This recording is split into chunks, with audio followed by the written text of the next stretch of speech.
Hi, this is Delisa Renadeo, and I'm going to be sharing some more garden information with you today. The date is April 10th, 2021, but we're having a very unusual April. I'm in South Central Alaska, and it was about 5 degrees below zero when I looked at the thermometer this morning. So it will probably warm up to about 20 today. This is unusual for this late in the season, but that is going to be pertinent to the discussion today because I'm going to be talking about, what kinds of plants should we plant in our garden and how do we decide what to plant? And so I'm going to be sharing some basic information that I wish I had known when I started. And I just learned it piecemeal, but I'm going to be sharing that with you now. So whether you're growing flowers or vegetables, there are some guidelines to help you decide what to plant.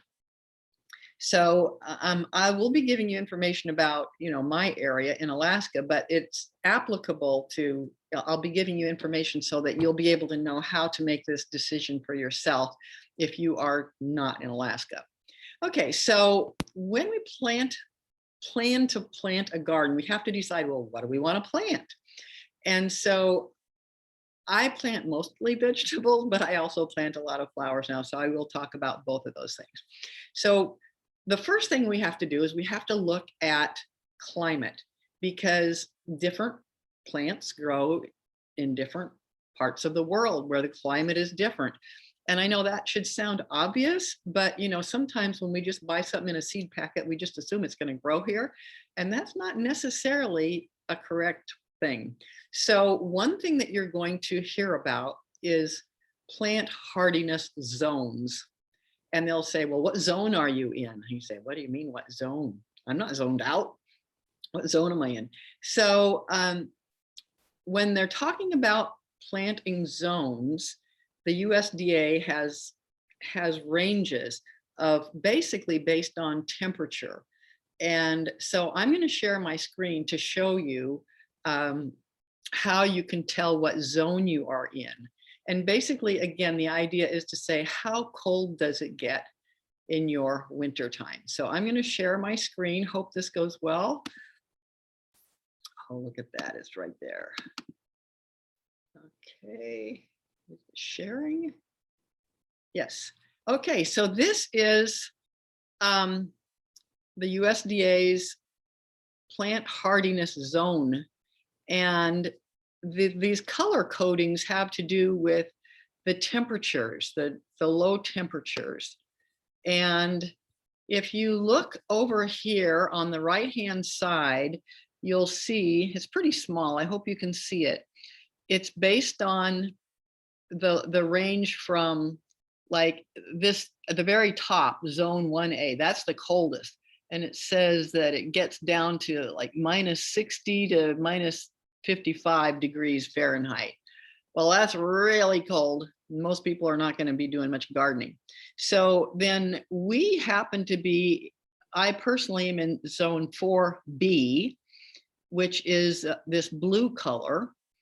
And it says it's -25 to -20 is the average minimum temperature. Now, that's just an average. So, sometimes it gets colder, sometimes it doesn't get that cold. But how do you find out? So if you look up here on the top left, it says find your plant hardiness zone. You can put in your zip code. So my zip code was 99654. I click find, and it says I'm in zone 4B, and that the temperature, the average minimum temperature is -25 to -20 Fahrenheit. And again, that's just an average. So might get colder, might not get that cold. So usually this is mostly important if you're growing perennial plants that you're going to have to grow year round in your climate. And there are some plants that grow just fine here in the summer, but they can't make it through the winter. And so, but again, this is only usually if you're trying to grow things that grow year round, perennial plants. most gardens we're planting a lot of annual plants, which means we're just planting them just for the summer, and then in the fall they're done. Now, a lot of flowers are perennials, but we also have a lot of annual flowers. Like if you're growing pansies or begonias or something, it's just a one season plant. But there are perennial plants, perennial flowers that like delphiniums and columbines and a lot of others. And things like berry plants or fruit trees. So that's where you're going to care more about what is the minimum temperature. But if you're planting a garden that is mostly with annuals, meaning that they're just for the summer or spring, summer, fall, but you're not going to keep them through the winter, then you're not going to be so concerned with this. What you are going to be interested in, though, is the frost-free dates. So this is another chart that you can go to, the Old Farmer's Almanac. And you can just do a search, an online search, just saying frost-free dates, and you will find places that will give you this information. But again, you can put in your zip code and it'll tell you. So the frost-free dates for my area, Wasilla, it says I'm at an altitude of 49 feet. It's pretty low. And it says now this is again averages. The last spring frost is May 23rd, and the first fall frost is September 11th. And it gives me a growing season of 110 days.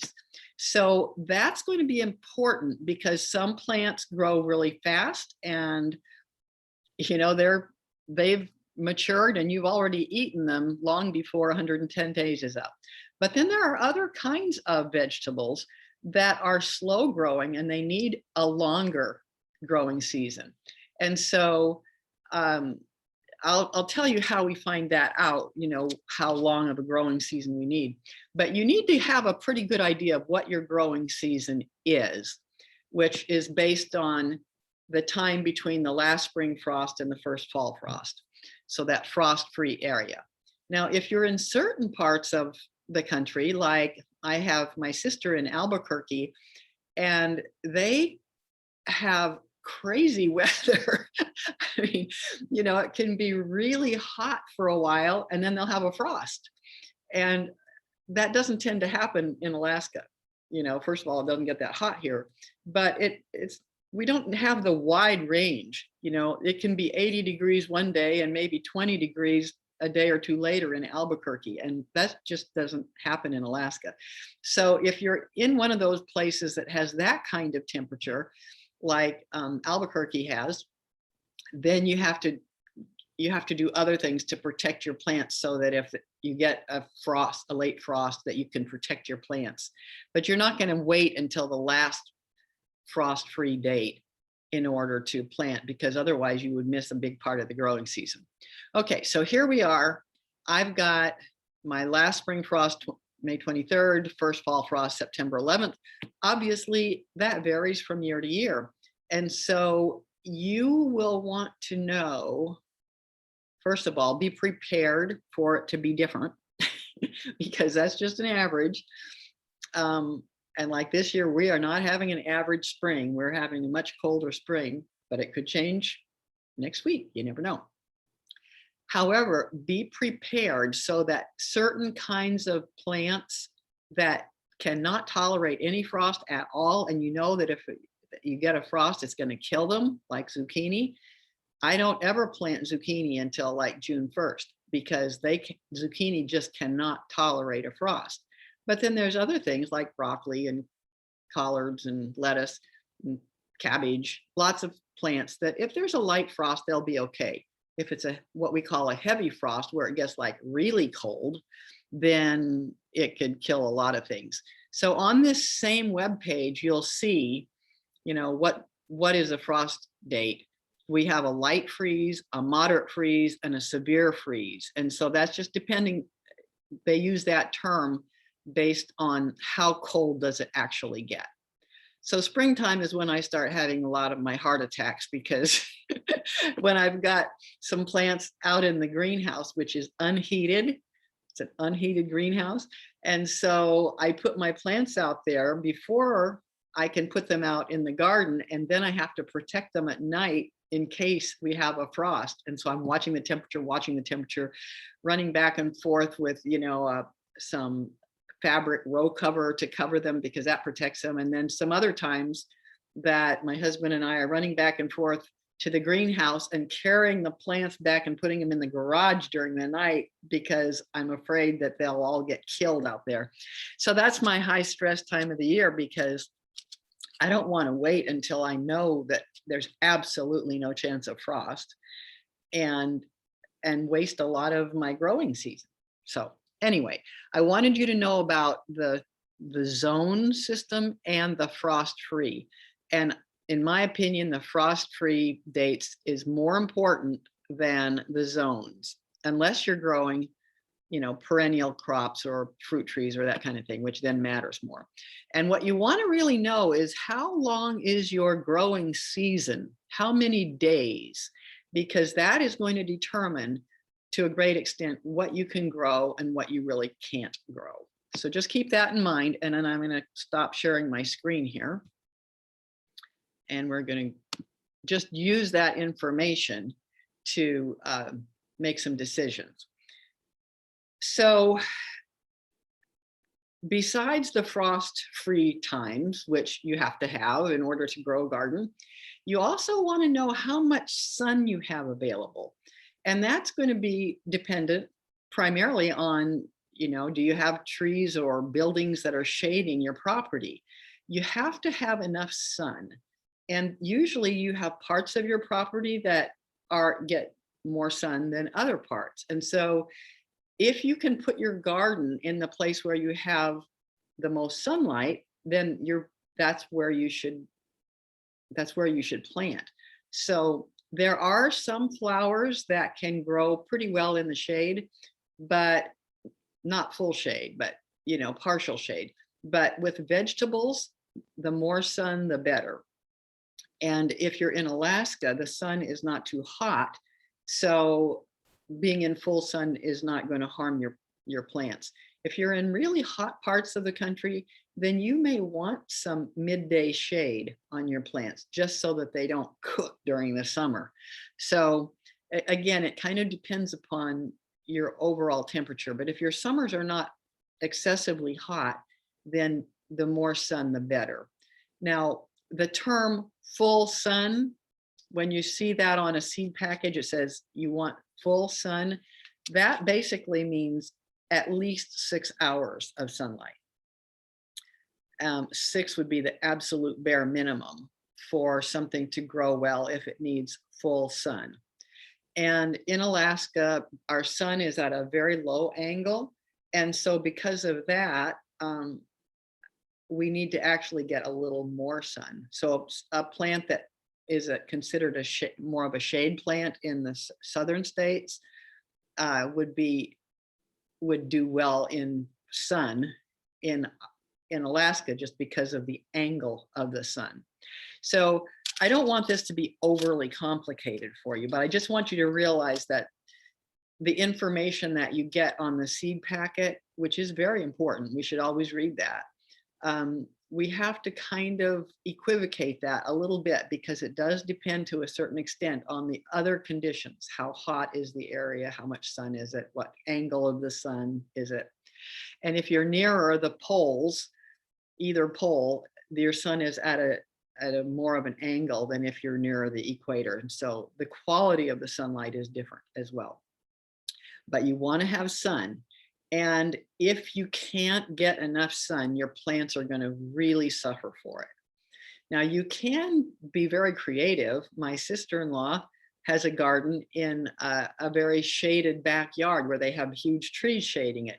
But depending on the time of the day, she gets sun in various parts of her yard. And so she has a mobile garden. They've created these wagons, and she puts pots of flowers in the wagons and pulls them around to different parts of the yard at different times of the day. Now that's dedication. But what a creative thing to do if you aren't going to have enough space where you could actually grow something for over 6 hours in the sun. Okay, so then another thing that's going to determine what you choose to plant is the how much space you have.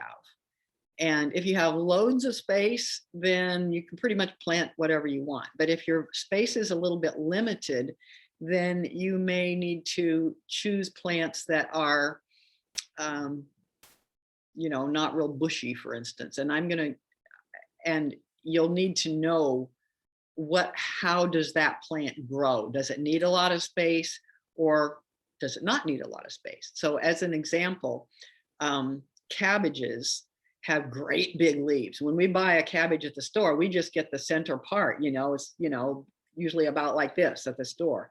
Well, that doesn't give you any idea what the plant is like, because the plant looks like a big rosette, it has all these big outer leaves and then a little bit smaller leaves and a little bit smaller leaves and some little smaller leaves. And inside of it, that's where the cabbage is.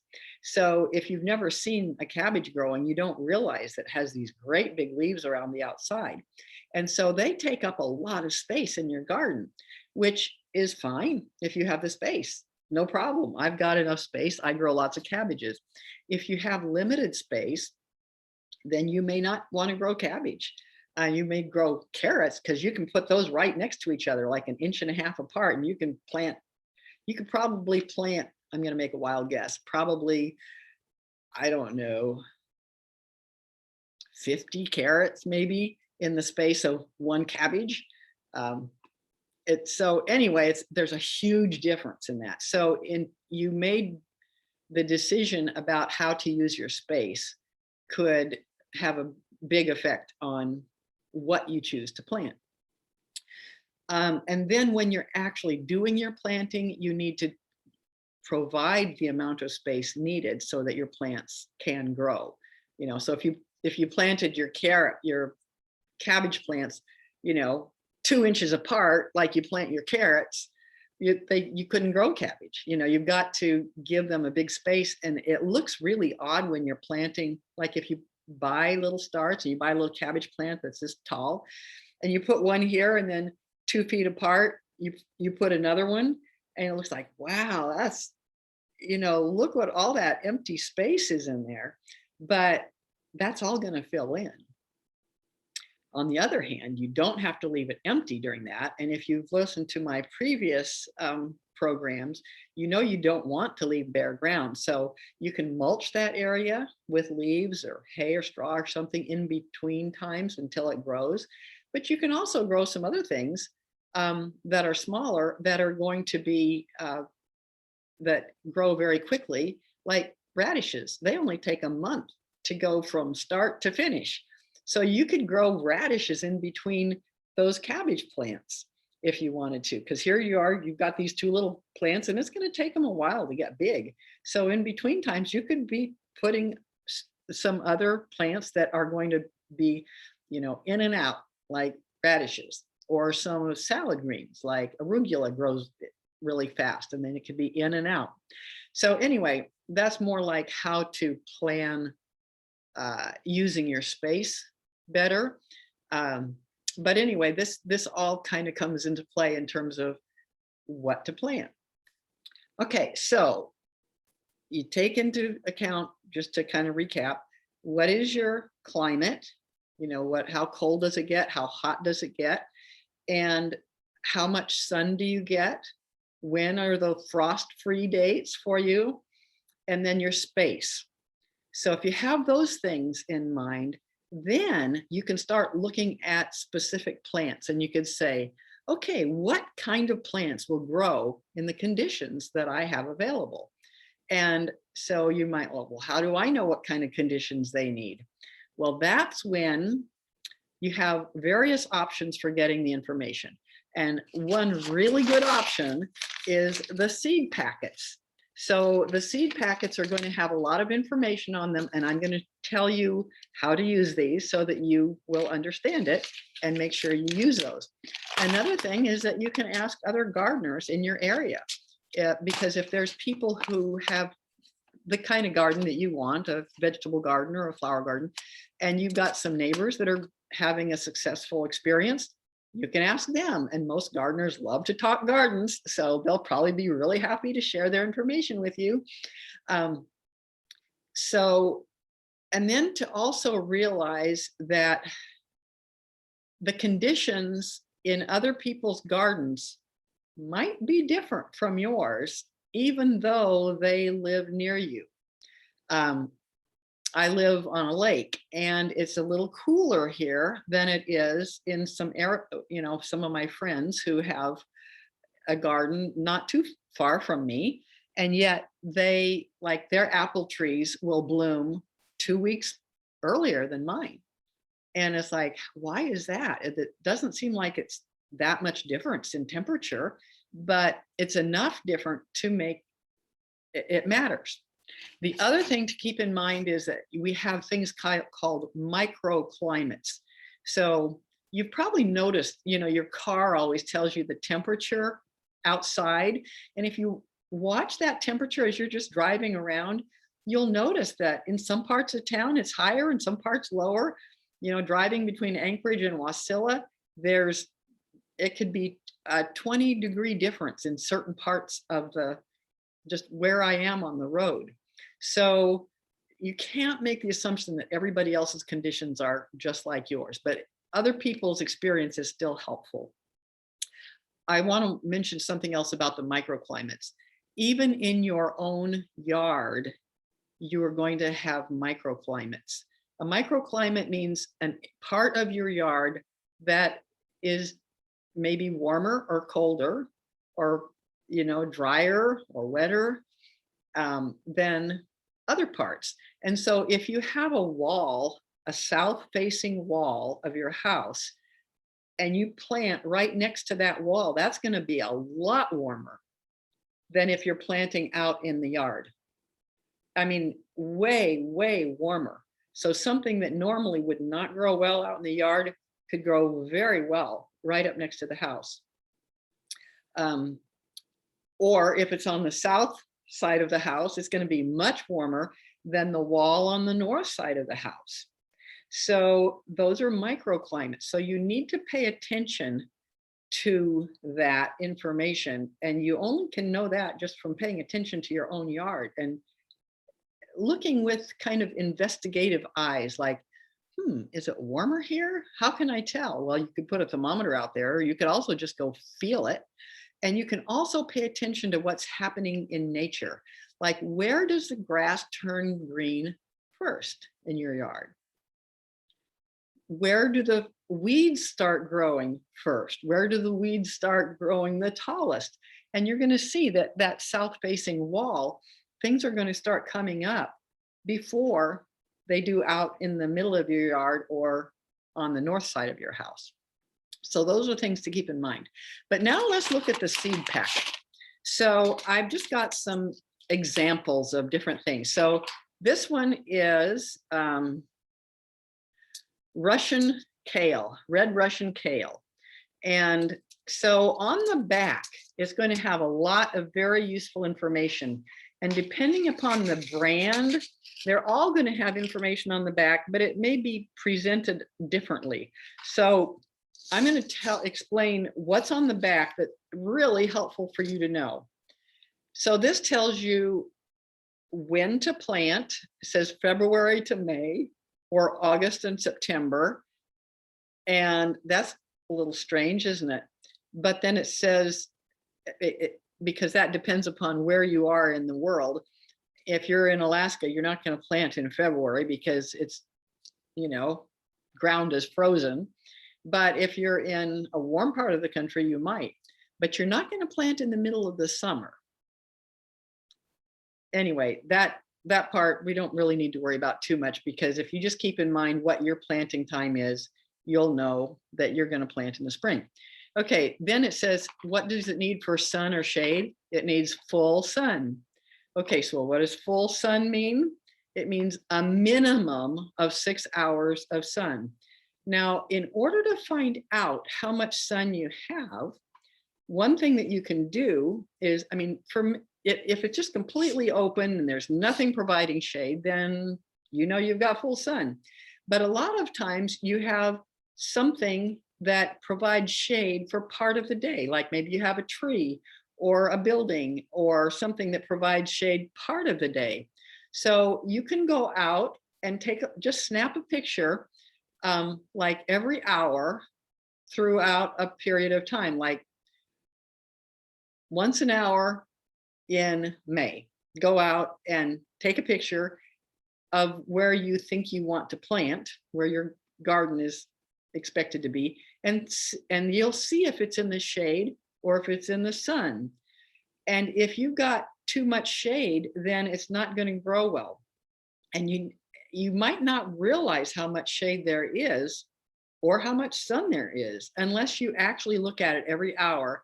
And now that we all have, like phone cameras or something, it's pretty easy to just snap a picture and go, oh, it's I didn't realize that, this, especially in Alaska, the sun comes up, way over in the north and then it comes around.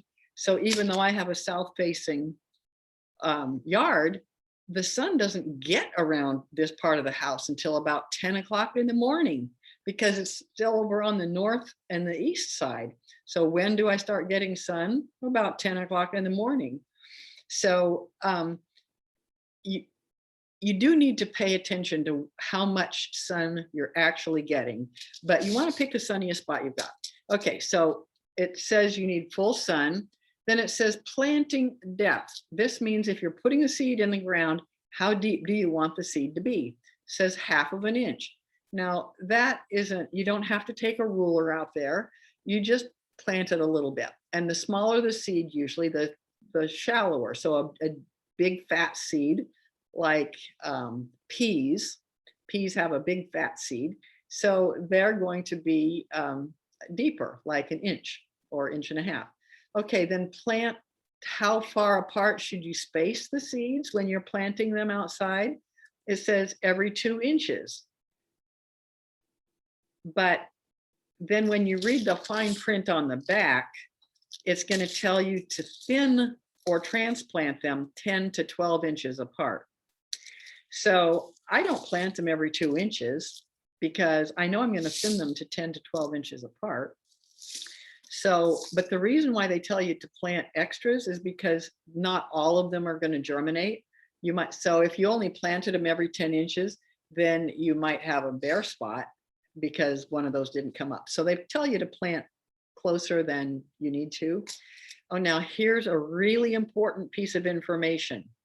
The days to harvest. In other words, how long does it take from the time you plant until the time you can pick them? And it says 48 days. So that's nice and short. That's great because that means you're going to start you can start picking this when it's 48 days. But one thing it may not tell you on the back is that you don't have to pick the whole plant. If you're not selling the plant, you just pick the outer leaves and then the inner leaves keep growing and you can keep picking it all summer long. But you can start picking it at 48 days. So that's great information because it's a short, quick growing season and we have a relatively short growing season. So this is perfect. Now, this also tells you if you want to start it directly in the garden, when to do it, how far apart. And it also says to start it indoors, which I do. It says sow seeds in a container of seed starting mix 2 inches apart, cover with 1/2 inch deep, keep it moist, provide strong light until the seedlings are 3 to 4 inches tall, then plant them outdoors. So you need to kind of think, okay, how soon should I plant these so that they'll be about that big? You don't want them to be this big when you plant them outdoors because their little pot is going to get too tight with their roots. So if you plant them too early and it's not time to plant them outside, then the plants suffer if they're in that little pot.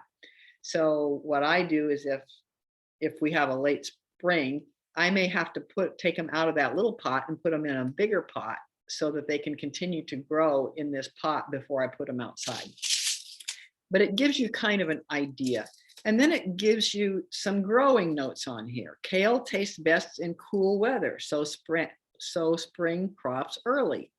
A late summer grown crop will yield through the fall and winter, except in the coldest climates. So it won't keep growing here in the winter. Frost actually enhances kale leaves color, flavor, and sweetness.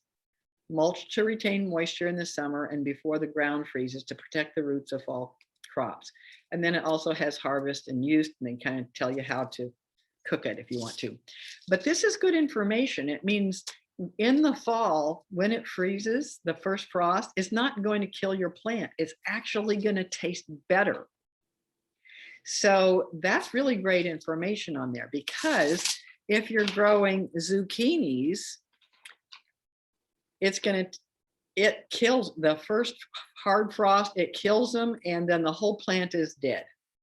So you're not going to get, sweeter and better. And zucchini does not tolerate frost. And you're going to find that out on the back of the seed packet. So now let's look at something else that is going to be another example of a seed packet. So this is butternut squash. Butternut squash is considered a winter squash.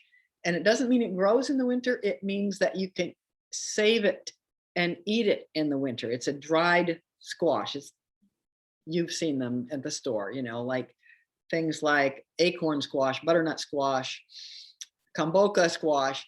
Those have a hard outside skin on them, and you can store them in the winter, which is great, so that we can store them all winter long and keep eating them. But they have different needs. So it says, what is the growing season for this? It's 90 to 99 days. That means that we're pushing that frost-free time. If you remember, when I looked at my part of the country, it says it's 110 days. So this basically is going to take about 100 of those 110 days. So it's a little bit iffy of whether I'm going to have time for this to grow. On a typical year, it should be okay, but not every year is typical. This doesn't look like it's one of them, but you can also do some things to protect your squash. So in the spring, I plant it in the house so that I get a start on it. I can plant it in the house, and then by the time I put it out in the garden, it's probably 3 weeks old already. So I've gained a little time, and I can cover that plant in the spring with some row covers, a little light fabric, which also protects it from a frost. If it's a hard frost, you can't protect it for that. But you can also put it in, they call it a hoop house, or a low tunnel or a high tunnel, where it's kind of like a miniature greenhouse covering it, which will also keep it warmer. But unless it's in a heated greenhouse, it could still, if it's a hard frost, you're kind of doomed. But you have to realize that when you plant something like winter squash, it's a little harder to be successful. The kale, you pretty much can't screw up kale. You're going to have a good kale crop if you're growing in a cool climate like this. But this says select sunny location, plant in late spring when the soil is warm and danger of frost is past. Water heavily and frequently, feed every 3 to 4 weeks, allow the fruit to remain on the vine until mature. So this is really important information. So you need to always read the back of the package, and don't just go, oh, I like watermelon. I'm going to grow watermelon in Alaska. Well, watermelon is just not going to grow in Alaska, because it requires a longer growing season and it requires more heat. Now, this squash would like more heat than I have. I know that already, because I've grown winter squash before. So I am going to provide a row cover over mine, because I really would love to have a successful crop and have, a bunch of these squash in my root cellar in the fall. But you don't pick them when they first are, you've got this big fat squash in your garden, but it's not ready to eat then. You have to let it mature and get dry on the outside, and hard. and you're going to save that squash to until winter, late fall or winter. Whereas with something like summer squash, zucchini, it grows in the summer and you eat it in the summer. So with the zucchini or yellow squash that's shaped like a zucchini, those are the kind that as soon as you pick them, you eat them right away and they don't get hard. If you wait too many days, then they get bigger and bigger and bigger, and they get not as tasty as when you pick them when they're small. So part of that is just kind of being aware of what kind of vegetable it is. But then the other part is recognizing that you have to really give the plant the conditions that it needs. And if you don't have those conditions, then you just let somebody else grow that. So the snap peas, when you read about this one, you're going to see that it gets 5 to 7 feet tall. You need to know that, and that you need to provide some support. And it says string or trellis. These get pretty heavy. String doesn't cut it. Okay, I grow these every year, but they get really tall, and I have them on like a wire fence that's well supported. So you need to know that. So you're going to find that out on the back of the pack. Beets. Beets are really an interesting plant. They grow, a beet, you're going to get the beet root, but then you're also going to have the tops. And so you can eat the tops as greens, and then you can eat the beet root. And you can plant those close together, like 3 inches apart, because the beet roots, they can grow close together like that. But then the tops are going to get fuller, but you're not going to leave those in the garden for a long period of time. So you can eat those right away when they're ready, as opposed to kale, which you can just keep picking them and picking them and picking them and picking them. Just pick the outer leaves and the inner leaves keep growing. And we keep picking ours until about November. They don't keep growing that long. They've been the frost has completely turned them into, frozen hard leaves. But then we pick those frozen leaves, we bring them into the house, and they thaw out and we eat them.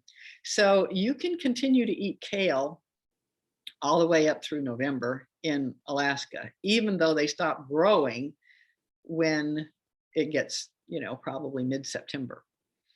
Okay, now I just want to mention very briefly about flowers. You're going to get the same kind of information on the back of the seed packet, but you're going to find some things that like shade. So for instance, on the back of the mimulus, it says, mimulus grows best in a mostly shady area with rich soil kept fairly moist. Okay, so, and you can grow it indoors as a house plant. So you're going to get information on the back that really, and it'll also tell you how big the plant is, which is important because you don't want to put a great big plant in a place that only has small space. You can also put flowers and vegetables in the same bed, which makes everything prettier, and it can use your space more. And so like in the middle of a flower bed, you could put some Swiss chard. Swiss chard has beautiful shiny leaves, and then as everything gets bigger, the flowers get bigger and the greens get bigger, then you harvest the vegetables, and then you'll have more space for the flowers. So you can have fun with that. And I always plant some marigolds and zinnias out in the middle of my vegetable garden as well, because why not? You want that diversity, and it's beautiful. So I see that we are just about out of time here. And for the people who are live with me right now, I'm going to allow just a few minutes for question and answer. And those of you who are watching this on video, I hope you found this helpful, and it'll help you to plan what to plant where you grow in your garden. Thanks for joining me.